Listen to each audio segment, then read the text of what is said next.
26 জুলাই এসে তো বিএনপি বলেছে এই আন্দোলনের সাথে আমাদের কোনো সংশ্লিষ্টতা নাই। তা আমাদের ওয়াসিম কত তারিখে মারা গেল? কোথাও বাংলাদেশে একসাথে 2 লক্ষ লোক জমায়েত হয়েছিল? হয় নাই। আপনারা এখন একটা ডাক দিয়ে দেখেন কত লোক হয়। ছাত্ররা গোল দিয়েছে, ট্রফি নিতে চাচ্ছে বিএনপি, সবাই এটা বলেছে। তার মধ্যে জুলাই এটা ঘটনা ঘটেছে। 26 জুলাই এসে তো বিএনপি বলেছে এই আন্দোলনের সাথে আমাদের কোনো সংশ্লিষ্টতা নাই। এগুলো অন রেকর্ড আছে যে বিএনপি কোনো সংস্কার করতে দেবে না। আপনি ভুল বলেছেন। কত তারিখ বললেন? 26 জুলাই। তা আমাদের ওয়াসিম কত তারিখে মারা গেল? ওয়াসিম তো মারা, না কেমনে মারা গেল?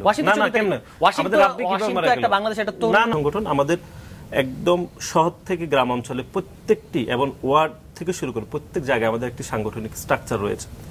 এখন বৈষম্য বিরোধী ছাত্র আন্দোলনের নেতৃত্বে বাংলাদেশ জাতীয়তাবাদী ছাত্র দল সহ বাংলাদেশের প্রত্যেকটি ছাত্র সংগঠন এই প্ল্যাটফর্মকে মেনে নেতৃত্বে আমরা আন্দোলনে অংশগ্রহণ করেছিলাম জুলাই এবং আগস্টে।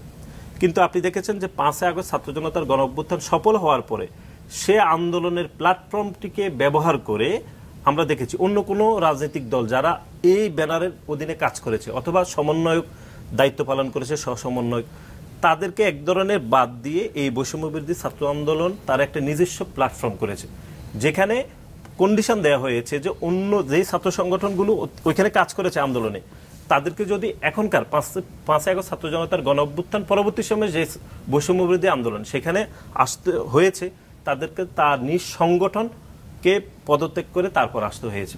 তো এটি তো একটি আন্দোলনমুখী প্ল্যাটফর্ম ছিল। সেই আন্দোলনমুখী প্ল্যাটফর্ম থেকে এখন তো তারা একটি রাজনীতিক বা তারা নিজেরা স্বীকার করছে না, কিন্তু তুষারবালা তারা একটি রাজনীতিক ছাত্র সংগঠন দিকে ধীরে ধীরে আগাচ্ছে। সুতরাং আমাদের পক্ষ থেকে বাংলাদেশ জাতীয়তাবাদী ছাত্র দলের পক্ষ থেকে কোনো বিরোধ নেই। আমরা মনে করছি যে বাংলাদেশের যে কেউ ছাত্র সংগঠন তৈরি করতে পারে, রাজনৈতিক দল তৈরি করতে পারে, কিন্তু বাংলাদেশ জাতীয়তাবাদী ছাত্র দলের নামে 5 আগস্ট পরবর্তী সময়ে যে ধরনের প্রোপাগান্ডা তৈরি হয়েছে, যে ঘটনা ঘটছে, দোষ ত্রুটি হচ্ছে, কিন্তু তার বিপরীতে কিছু কিছু গণমাধ্যম সেটাকে অনেক বেশি বড় করে দেখাচ্ছে এবং আমরা দেখেছি যে সামাজিক যোগাযোগ মাধ্যমে এক ধরনের হাইপ তৈরি করা হচ্ছে। একটা এক্সাম্পল আমি দিই আপনাকে। এই কয়েকদিন আগে বগুড়াতে বৈষম্য বিরোধী ছাত্র আন্দোলনের মধ্যে একটা নতুন একটা কমিটি বা এরকম কিছু একটা করা হয়েছে, সেখানে ছাত্র দলও ছিল, কিন্তু কয়েকদিনের মাথায় ছাত্র দলের যারা যারা ছিলেন তারা ওখান থেকে আনুষ্ঠানিক সংবাদ সম্মেলন করে পদত্যাগ করেছে। সত্য ঘটনা? হ্যাঁ সত্য। আচ্ছা, এর কারণ কি? এটি তারা আমাদের যেটি ছাত্র দলের নেতৃবৃন্দরা ব্যাখ্যা করেছেন যে তারা আন্দোলন পর্যন্ত যে আন্দোলনটা একটি টার্গেট ছিল, যে আমরা পয়েন্ট অফ এগ্রিমেন্ট ছিল যে খুনি হাসিনার পতন নিশ্চিত করব, তারা মনে করেছেন যে খুনি হাসিনার পতন নিশ্চিত হয়েছে, এখন আমরা এই প্ল্যাটফর্মে থাকবো না। তবে এটাকে শুধু ছাত্রদল বনাম বৈষম্য বিরোধী আন্দোলন এইভাবে রাখলে হবে না। আপনি যারা বড় ন্যাশনাল পলিটিক্সের জায়গা থেকে দেখেন এজেন্ডাটা কি, এজেন্ডার কারণেই এটা হচ্ছে। বিএনপি বাংলাদেশের সবচেয়ে বড় দল। আমি আশা করেছিলাম, এবং আমি কিন্তু বিএনপির সাথে রাজনীতি করার লোক, মানে বিএনপি করি নাই, যুগপৎ আন্দোলনে থাকা, জানুয়ারির আগের যে নির্বাচনের দাবিতে যে আন্দোলন, আমি আশা করেছি যে 5 তারিখের পরে 5 তারিখ পর্যন্ত বাংলাদেশের ছাত্র জনতা একটা ঘটনা ঘটিয়েছে, এরপরের যে রোডম্যাপটা বাংলাদেশকে একটা ঠিক জায়গায় নেয়, এটা আমি আশা করেছিলাম যে বিএনপি উইল লিড। কারণ বিএনপি কিন্তু 5 তারিখের পর থেকে ইতিমধ্যেই ক্ষমতায়, মানে সরকারে তারা নাই, কিন্তু তারা সবচেয়ে বেশি মানে সুসময় আছে বিএনপি, কারণ তাদের কোনো দায়িত্ব নাই, সরকারের উপর সকল চাপ, সকল সমালোচনা সরকারের এবং ছাত্রদের। কিন্তু আপনি যদি দেখেন বিএনপির একটা ফোন কলে প্রোক্লেমেশন হয় না, বিএনপির একটা ফোন কলে রাষ্ট্রপতি থেকে যায়, বিএনপি চাইলে সংবিধান থেকে যায়, বিএনপি যা যা বলেছে, বিএনপি এখন স্থানীয় সরকার হতে দেবে না, বিএনপি যা যা বলছে তাই কিন্তু হচ্ছে, অথচ কিংস পার্টির তকমা পেতে হচ্ছে আমাদেরকে। এই কারণে আমি বলছি যে বিএনপি অনেক খারাপ সময় পার করেছে গত 15 বছর, কোনো সন্দেহ নাই, কিন্তু বিএনপি এখন সবচেয়ে ভালো সময় পার করছে তার ইতিহাসে। কারণ হচ্ছে বিএনপি বুঝতে পারছে তারা ক্ষমতায় আসবে, আবার এখন তারা ইতিমধ্যেই ক্ষমতায়, সারা দেশে তাদের লোকজন হচ্ছে অনেক জায়গায়, যদিও বিএনপির হাইকমান্ড এটার বিরুদ্ধে শক্তিশালী অবস্থান নিয়েছে যে চাঁদাবাজি লুটপাট করা যাবে না, কিন্তু বাস্তবতা হচ্ছে সারা দেশে এটা হচ্ছে, বিএনপি এগুলো করছে। জাতীয় রাজনীতির এজেন্ডার প্রশ্নে হচ্ছে আমরা বলছি যে আপনি যদি শুধু একটা ইলেকশন দেন, এটা তো ভাই জানুয়ারি না, জানুয়ারি ওই আন্দোলন তো ফেল করেছে। বিএনপির তরফ থেকে একটা খুব ভুল একটা ন্যারেটিভ পুশ করার চেষ্টা করছে যে তারা মাঠ গুছিয়ে দিয়েছে, ছাত্ররা গোল দিয়েছে। এটা ভুল। কেন ভুল? আমরা বরং বলবো ছাত্ররা গোল দিয়েছে, ট্রফি নিতে চাচ্ছে বিএনপি। কি কারণে জানেন? কারণ ছাত্রদের মধ্যে ছাত্রদল ছিল না বা বিএনপি ছিল না। আমি ছাত্র সমাজ বলছি না, সেটা বলতে হবে, তোমাদের একজনও ছিল না। না, আমি কিন্তু এখন বলছি যে ন্যাশনাল পলিটিক্সের প্যারাডাইমে আপনি দয়া করে সবগুলো ছাত্র দলের দিকে নিলে আমার জন্য কথা জানানো কঠিন হবে। বিএনপি তো ছিল না, বিএনপি তো ছিল, কিন্তু আমি বলছি দেখেন, একটা হলো জানুয়ারির প্যারাডাইম, যেটা কিনা নির্বাচনের দাবিতে আন্দোলন, আর একটা হচ্ছে জুলাই। জানুয়ারির ওটা কিন্তু ফেল করেছে, এটা আমাদের বুঝতে হবে। এবং জানুয়ারির পরে এখন যত যাই বলেন যে আমরা মাঠ গুছিয়ে দিয়েছি, জানুয়ারির পরে একটা লোক বিশ্বাস করেছে বাংলাদেশে যে জুলাই গণঅভ্যুত্থান হবে? যাদের সাথে কথা বলেছি প্রত্যেকে বলেছে কিচ্ছু হবে না ভাই, এই দেশে আওয়ামী লীগ থাকবে 2041 সাল পর্যন্ত, সবাই এটা বলেছে। তার মধ্যে জুলাই এটা ঘটনা ঘটেছে। 26 জুলাই এসে তো বিএনপি বলেছে এই আন্দোলনের সাথে আমাদের কোনো সংশ্লিষ্টতা নাই। এগুলো অন রেকর্ড আছে যে বিএনপি কোনো সংস্কার করতে দেবে না, এরকম তাদের অবস্থান। আপনি ভুল বলেছেন, কত তারিখ বললেন? 26 জুলাই। তা আমাদের ওয়াসিম কত তারিখে মারা গেল? ওয়াসিম তো না, কেমনে মারা গেল? ওয়াসিম না না কেমনে? আমাদের রাব্বি কিভাবে মারা গেল? একটা বাংলাদেশ একটা তরুণ, তার একটা মানে একটা আবেগ আছে, সে রাস্তায় নেমেছে। ভাই এবার বললে ভুল ব্যাখ্যা দিলে হবে না স্ক্রিন টেলিভিশনের সামনে। আর তাহলে আমাদের ওয়াসিম কেন আন্দোলনে গেল 16 তারিখ? ওয়াসিমকে কি আপনি কি বলে তাকে আটকে রাখতে পারবেন? ওয়াসিমের মতো একটা ছেলেকে শুধু কি ওয়াসিম গিয়েছে? না না, আমি তো বললাম পর্যন্ত আপনি যে যেতে পারেন তার আগ পর্যন্ত 100 চট্টগ্রামের না? হ্যাঁ, চট্টগ্রাম আমাদের প্রথম দিককার একজন 16 তারিখ সেই শহীদুল চট্টগ্রাম কলেজের আমাদের ছাত্র দলের কনভেনিং কমিটির সদস্য। আপনি যে 26 জুলাই বলেছেন, তার আগ পর্যন্ত ছাত্র দলের 100 জন মারা গেল। আপনি বলতেছেন না না, আপনি ভুল ব্যাখ্যা বললেন তো। না না তুষার ভাই, এভাবে বললে হবে না। না না, আমি বলছি না, এইভাবে টেলিভিশনের সামনে জনগণের সামনে ভুল ব্যাখ্যা দিলে তো জনগণ বিভ্রান্ত হবে। না না, আপনি বলতে দেন। উনি বললো যে 26 জুলাই বিএনপি থেকে বলছে এটি বিএনপির আন্দোলন না, তাহলে 26 জুলাই পর্যন্ত শুধু ছাত্র দলের 100 এর বেশি নেতাকর্মী মারা গেল। এটা বলেন, উনি ভুল যুক্তি দিলেন না। না, এটা আমি ভুল সত্যি বলবো না, আপনি বলেন পর। আপনি বলবেন আমার মানে কনসিস্টেন্ট, আমার 100 জন মারা গেছে তালিকা প্রকাশ করেছি, একদম মাছরাঙ্গার কাছেও আছে। ছাত্রদল সারা দেশে আন্দোলনে নামতে পারে, কারণ যে কোনো একটা তরুণ সে ছাত্রদল করুক, না না ইনস্ট্রাকশন ছাড়া কোনোভাবে নামবে না।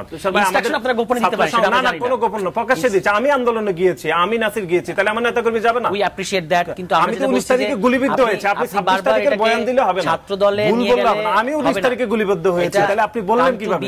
না না, মির্জা ফখরুল ইসলাম আলমগীর, মির্জা আব্বাস সহ বিএনপির হাই কমান্ডের সবাই একসাথে এটা ভিডিও, ভাইরাল ভিডিও বলতেছে যে এটা বলে থাকতে পারে। এটা খুব বড় জিনিস, আমি করব না।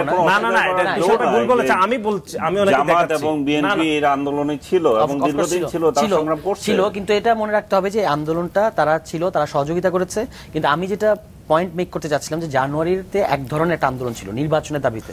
তখন সমাজের মধ্যে বিভিন্ন জায়গা থেকে ছোট ছোট পরিসর থেকে বলা হয়েছে যে আপনি এইভাবে ফ্যাসিবাদকে হটাতে পারবেন না। কিন্তু বাস্তবতা হচ্ছে বিএনপি তখন স্যাংশনের উপর নির্ভরশীল ছিল। তাদেরকে বলা হয়েছে যে নভেম্বরে 2+2 সামিট হয়েছে দিল্লি এবং ওয়াশিংটনের, you should change your strategy, এভাবে স্যাংশনের উপর নির্ভরশীল থেকে রাজনীতি করেন না, আপনি গণঅভ্যুত্থানের লাইনে যান। তারা তখন বলেছে এই যে আমরা এখন নির্বাচনের দাবি জানাচ্ছি, আপনারা গণঅভ্যুত্থানের কথা এনে আসলে আওয়ামী লীগকে সুবিধা দিতে চাচ্ছেন, এই ধরনের কথা তারা বলেছে। এনিওয়ে জানুয়ারির ওটা কিন্তু ফেল করেছে। শুধু এটা বললে হবে না যে জানুয়ারিতে জনগণ মানে ভোট দিতে যায় নাই, এটা সত্য। জনগণ কিন্তু জানুয়ারির আন্দোলনে সাড়াও দেয় নাই, এটাও বাস্তবতা। কেন সাড়া দেয় নাই? কারণ জনগণের ঐতিহাসিক অভিজ্ঞতা হচ্ছে যে ভোটের আন্দোলন তো আসলে রাজনৈতিক দলের আন্দোলন। তারা দেখেছে যে ভোটের আন্দোলনে রাজনৈতিক দলের পেছনে গেলে কি হয়, এরপরে রাজনৈতিক দল ক্ষমতায় আসে, একই রকম করে দেশ চালায়। সুতরাং ভোটের আন্দোলন, আপনি ক্ষমতায় যেতে চান, ওইটা আপনাকেই আদায় করতে হবে, করতে পারলে আমি ভোট দিব, এর জন্য জীবন দিব না। কিন্তু জীবন দিব কিসের জন্য? জুলাইয়ের যে কারণে জীবন দিলাম, ওই যে স্যার একটা মারি একটা মরে আরো 10টা আসে। তো বিএনপির তো 22 ডিসেম্বর, 28 অক্টোবর, 27 জুলাই, 28 অক্টোবর অনেক বড় বড় জমায়েত ছিল না? আচ্ছা, জুলাই মাসে কোথাও 5 তারিখ বাদ দিলে কোথাও বাংলাদেশে একসাথে 2 লক্ষ লোক জমায়েত হয়েছিল? হয় নাই। স্টিল কেন জুলাই জিতলো? কারণ হচ্ছে কি পলিটিক্স আপনি দিচ্ছেন, সেটা কারণে। আপনি এই ফ্যাসিবাদী স্ট্রাকচারের ভেতরে নির্বাচনের দাবি জানিয়ে জনগণকে টানতে পারবেন না। কিন্তু জনগণ সম্পূর্ণ অপরিচিত ছাত্রদের ডাকে জুলাই মাসে রাস্তায় নেমেছে, কারণ জনগণ বুঝতে পেরেছে যে এরা এই সরকারকে ফেলে দিতে চায়। কোনো নির্বাচন না, নির্বাচন হবে, অবশ্যই হবে পরে, কিন্তু আগে কথা হচ্ছে এটাকে উৎখাত করতে হবে। এই রাজনীতিটা জিতেছে, এটা আমাদেরকে স্বীকার করতে হবে। ফলে ওই যে মাঠ গুছিয়ে দিয়েছি, গোল দিয়েছে, এটা বলে ছাত্রদেরকে অপমান করা হয়। বরং হচ্ছে যে ছাত্ররা গোল দেওয়ার পরে ট্রফিটা এখন রাজনৈতিক দলগুলো নেওয়ার চেষ্টা করছে, হুইচ ইজ গুড। যদি জনগণ তাদেরকে ভোট দেয়, তারা যাবে ক্ষমতায়। কিন্তু আমরা বলছি যে আপনি একটা সংস্কার করতে দিবেন না, সংস্কার ছাড়া নির্বাচন। সংস্কার কথা বললে বিএনপি বলে আমরা তো 31 দফা বলেছি। আরে ভাই, 31 দফা তো আমরা জানি, তো 31 দফার মধ্যে কি আছে? এখন আন্দোলন সবকিছু হয়েছে, টপি বিএনপি নিয়ে যাবে, আমরা এরকম মনে করছি না। আমরা মনে করছি বিএনপিকে যদি জনগণ ভোট দেয়, তাহলে বিএনপি জনগণের ভোটের মাধ্যমে জনগণের রাষ্ট্র ক্ষমতায় যাবে। এর বাইরে তো বিএনপির কোনো অপশন নাই। যদি আপনাদের দেয়, আপনারা যে রাজনৈতিক দল গঠন করছেন, সেই দলকে যদি ভোট দেয়, তাহলে আপনারা ক্ষমতায়, আপনার রাষ্ট্র ক্ষমতায় যাবেন, সে বিষয়ে তো আমাদের কোনো আপত্তি নেই। আর আপনি বলেছেন যে জুলাইতে 2 লক্ষ লোক সমবেত হয়েছে, তো এখন আপনারা এখন একটা ডাক দিয়ে দেখেন কত লোক হয়। আমরা পরীক্ষা করছি, যে আমরা বলছি আপনাকে যে এখন একবার ডাক দিয়ে দেখেন কত লোক। আপনারা অনেক সময় ডাকেন, তো আপনারা ঢাকা বিশ্ববিদ্যালয়ের রাজু ভাস্কর্য প্রায় প্রতিদিন রাতে ডাকেন, কতজন লোক হয়? প্রতিদিন ডাকলে না, প্রায় মোটামুটি ডাকেন, রাতের 12টা বাজে সবসময় তো ডাকেন, কতজন লোক হয়? আর কতজন হয় ভাই বলেন?